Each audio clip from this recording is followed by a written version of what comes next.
For children and families, you have a heavy responsibility as we come out of this lockdown, of course, because more children have been pushed into poverty.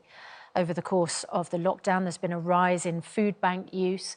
It took a footballer, Marcus Rashford, to force the government to extend free school meals. And of course, there is a massive gap now in educational attainment because of the issues around homeschooling, not being able to get online devices, for instance, out to those who need them despite best efforts. How on earth are you going to make sure that there is not a generation of children left behind? So firstly, absolutely, the focus on vulnerable children has been completely my focus throughout this whole year of this pandemic. I'm incredibly proud that we were one of the few countries in the world that kept schools open for vulnerable children right throughout this pandemic.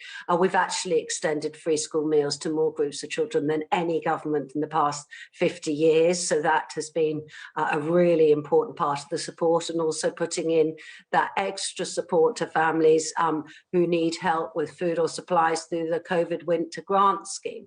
In terms of educational catch up, I mean, one of the things that's been really, really great over the past decade is that what we call the attainment gap, the gap between educational outcomes for children from poorer backgrounds versus their better off peers, that has narrowed at every stage of education over the past decade. We've also been really focusing on... Lockdown has thrown that into disarray, though, hasn't it? Yeah, I mean, so I don't think we can talk about that without saying lockdown has had a Absolutely. devastating effect. Lockdown has had a really challenging impact. We know that, for example, the early years are the most important stages of a child's development, and that's the key reason why we kept nurseries and preschools open even during the last lockdown.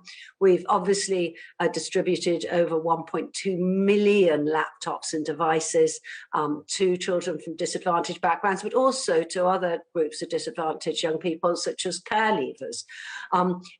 Then we've also investing in the catch-up programme and the recovery programme. That's on top of the record funding that's gone into schools. There's another 1.7 billion pounds there. I mean, obviously, there's a lot of work underway. There's a lot of work to be done. Can I just ask, though, for the sort of outstanding theme has been, why did it take a footballer to make you extend that free school meals?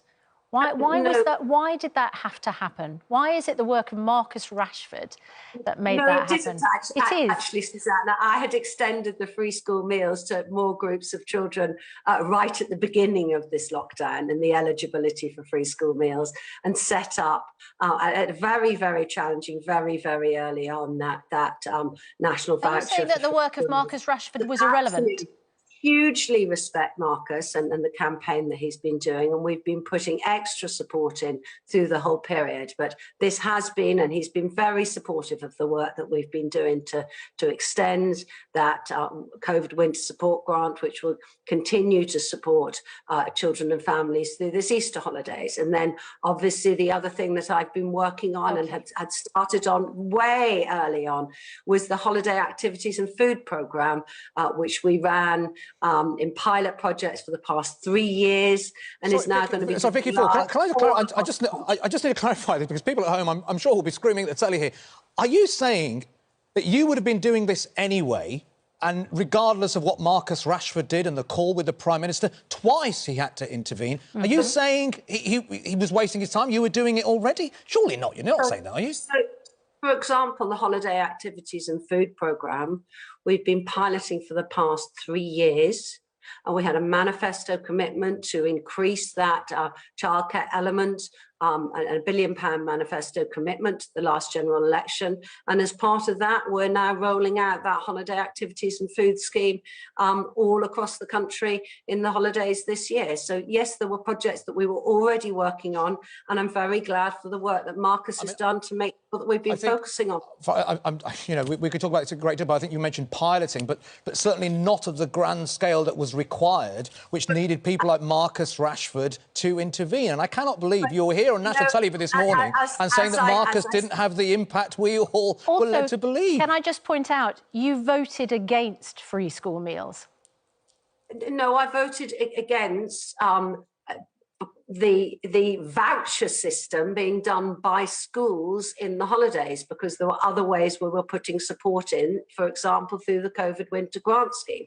And that's really important that, you know, when schools are closed... OK, so when Labour brought the motion for free school meals in the October half-term break, you were one of 320 Conservative MPs who voted against it. Because we had put in support elsewhere, and we've continued to do that through the COVID winter grant scheme. You voted against the free school. You know, it took Marcus Rashford to work on this to make it happen. When there was a vote in Parliament, you voted against it. Marcus has done some really super work in this period, but I have extended free school meals to more groups of children than any government in the past 50 years.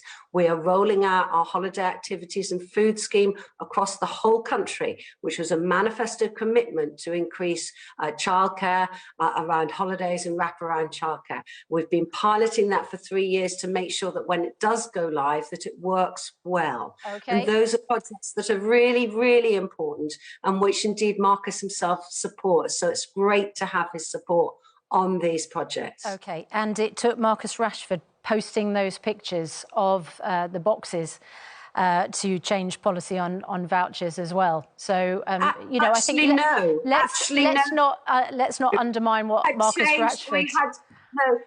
We had changed the policy. We had introduced the voucher scheme and done the top-up funding. And as soon as schools were asked to close to most pupils in this lockdown, it did take some time, and there were some shocking pictures of a few lunch boxes, but the vast majority it wasn't a few. Has worked well. Vicky, Vicky, it wasn't a few. And I think what you're talking about is that you spent time talking about piloting and strategies, and we had all this in place, but people were looking for action. And in the end, it took Marcus Rashford for you to really pull your sleeves up and do something about it. And I think that's what happened. And it was people across social media posting their boxes, which just shocked the nation. And I think it's really disingenuous for you to come on here and try to take credit for it when it took the nation and Marcus Rashford to lead this. So Adel,